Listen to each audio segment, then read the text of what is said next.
Good evening and thanks for tuning in to the Property Show. News and developments from across the country and best expert views on your property questions. On the show today, smart home options in Pune and Hyderabad. Those are the two cities we'll take you to. Also, are plots in Gurgaon and Greater Noida a better investment option than apartments? Yes, it's always a question.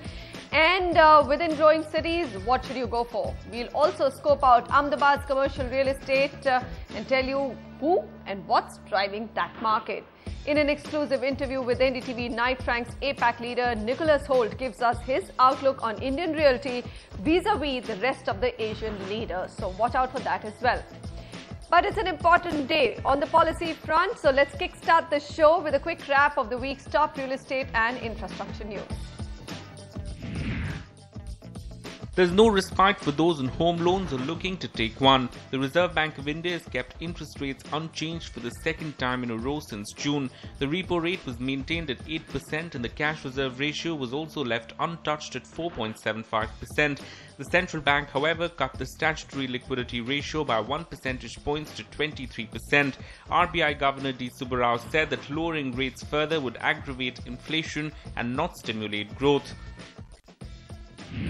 The Real Estate Regulation and Development Bill is expected to be introduced in the Cabinet within the next fortnight as the Parliament goes into the monsoon session from the 8th of August. According to reports, the draft Cabinet note prepared after receiving feedback from various states will be sent to the Cabinet Secretariat soon.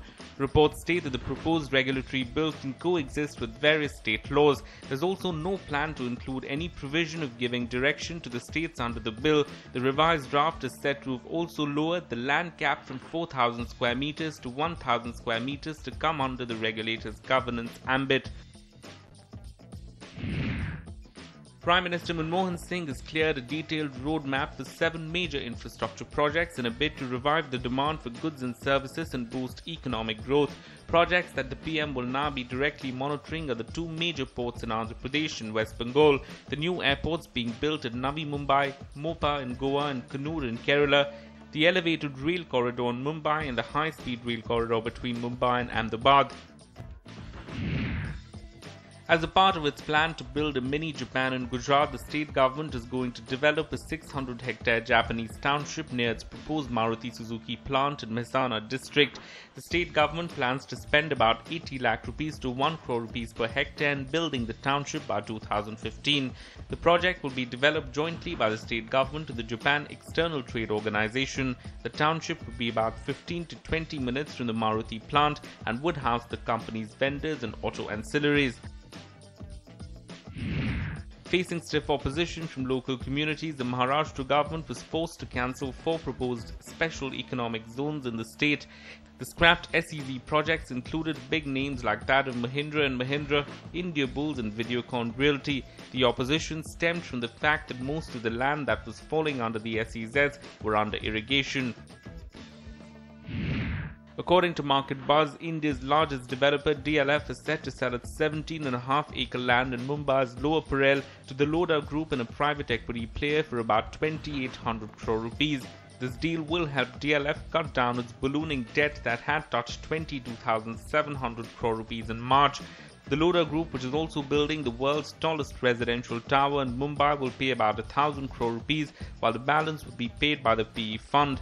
DLF bought the land for 702 crore rupees in an auction in 2005 from state-owned National Textiles Corporation.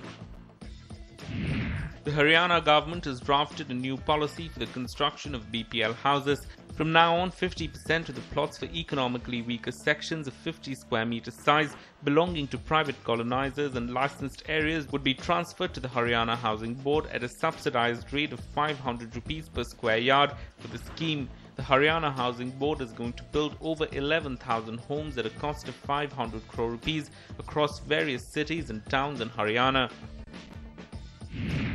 Haryana Chief Minister Bhupender Singh Hooda has announced plans to develop the town of Sona as the next Gurgaon. Hooda said that Sona was an important junction from the traffic point of view, as it was connected on 4 sides with Palwal, Nuh, Revri and Gurgaon, and it was going to develop it as an alternative city.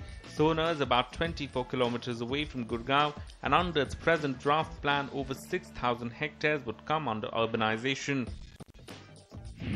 In a fresh trouble for buyers in Noida Extension, Supertech Group, one of the major developers in that area, has cancelled bookings in its Eco Village 2 project. About 150 to 200 units that fell in the Shahaberi village have been given the axe, and buyers are being promised that they will be refunded with interest, but buyers are crying foul, stating that they should have been accommodated in the unsold inventory that the developer has in its 2 other projects in Noida Extension.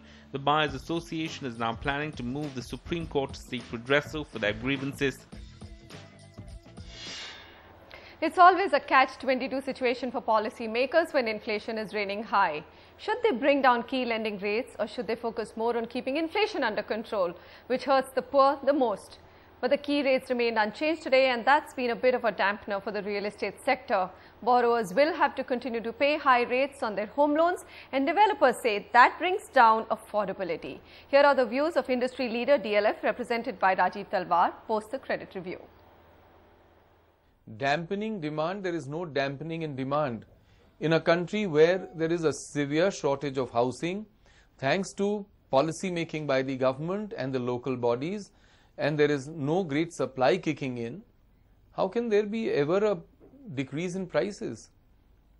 A crash of prices is not expected in this country, thanks to the system that we work in, where project approvals take so much of time that there is an artificial shortage which is created all the time. Bombay is the best place for RBI to look in. Why are they giving such figures about housing and the price of housing? Why don't they look at the commercial market space and the commercial segment in Bombay itself, where prices have crashed unarguably for the last 2 years? If there is an increase in supply, prices will moderate. Even today, and I've been repeating it for nearly about a year, that it is not worthwhile to go by the sale price of a flat only in Samudra Mahal, which is what is being quoted all the time. If you rarely see the price of housing, even in Lower Parel, I'm sorry, whichever launches have taken place in the last few months are at prices much below expected. Margins are going down, and in any case, the real estate market is not about unsold inventory and prices still being kept up by developers. Real estate market is all about individual buyers, whether men or women, being allowed to buy houses and invest into housing which they need at affordable rates of interest. Please do not give any concessions to the real estate development firms. Kindly give concessions and lower interest rates to buyers like you and I who want to invest in housing. Bombay is full of slums. Delhi is full of slums and unauthorized colonies. Is that where policy making is done, and is that how it is decided that rates of housing are being kept up? There is suppression of demand, there is no dampening of demand. There is suppression of demand by very high interest rates which tell on the EMIs payable by new home buyers. If a large population and urbanization is a reality of life, if a large population has to exist in slums and in colonies which are unauthorized, then clearly there is a demand for it. But if EMIs were lower, many people of the middle class and other classes would invest into housing. India's #1 news app just got even better. Download NDTV's new app. Fully optimized for retina display. Full screen view. Faster response time. And Sudoku. NDTV's new iPad app. Download now.